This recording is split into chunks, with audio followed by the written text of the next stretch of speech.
creating a secure environment for managed Macs can seem daunting for both new and experienced admins. The number of threats and attack vectors for malicious actors are myriad, and it can be hard to know where to begin in securing macOS for your users.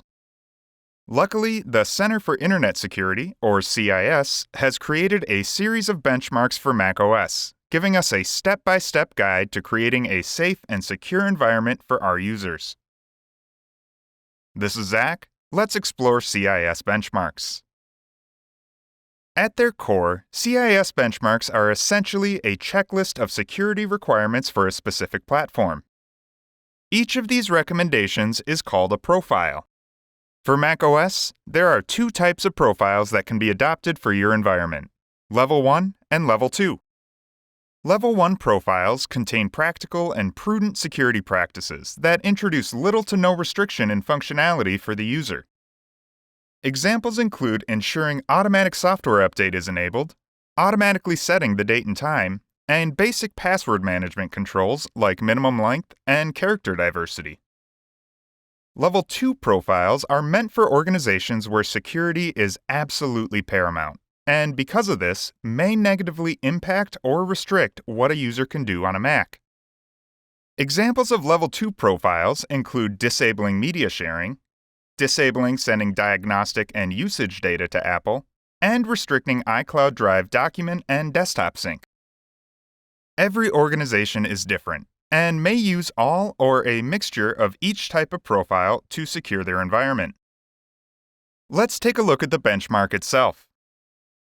Navigate to cisecurity.org/benchmarks and use the buttons at the top of the list to filter by operating systems,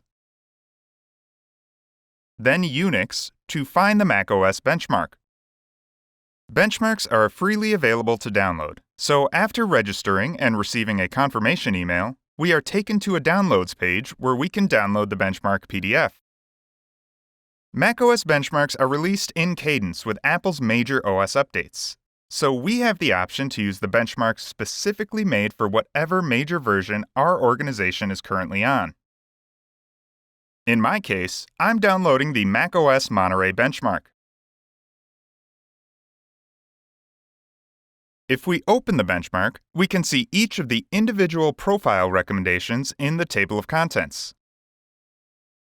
Let's navigate to the first profile, 1.1, ensure all Apple-provided software is current. Each profile begins by showing what level the recommendation is applicable to, in this case, Level 1.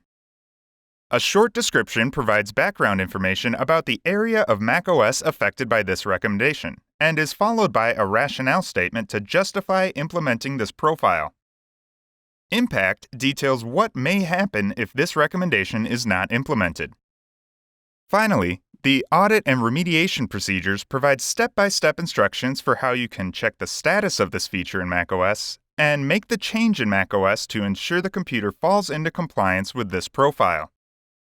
In this case, we have both a GUI and terminal method for checking if automatic software updates are enabled on a Mac, followed by the same sets of instructions for enabling automatic updates if they are disabled. All of this is great information to know, but with nearly 100 profiles in the benchmark, where would you begin when implementing this in your environment?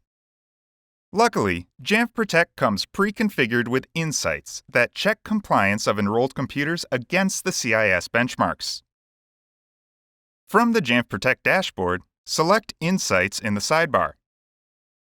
This page contains all security insights that come configured in Jamf Protect, along with filters at the top to view specific CIS benchmark levels or those generated by Jamf.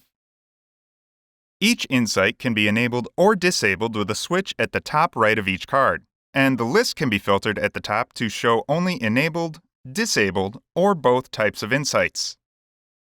By default, all insights are enabled. Every insight card also contains a helpful tooltip if you're unsure of what that insight entails. If I hover the pointer over Auto Update Enabled, a short description appears explaining what that insight is checking for on a user's Mac.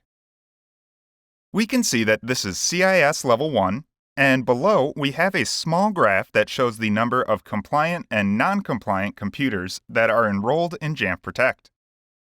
It's important to remember that these insights and the CIS benchmark are purely informational, meant to keep you up to date with the security status of enrolled Macs. We'll explore this more in depth later in this series, but for now, know that the CIS benchmark provides us a framework for security, and it's up to us to use tools like Jamf Protect and Jamf Pro to build out and enforce that framework for users. That's all for CIS Benchmarks. If you haven't already, we encourage you to register on the CIS website and download the macOS benchmark for your organization's operating system version. For more information on macOS benchmarks, continue on to the next lesson in this series, macOS Security Compliance Project. Thanks for watching.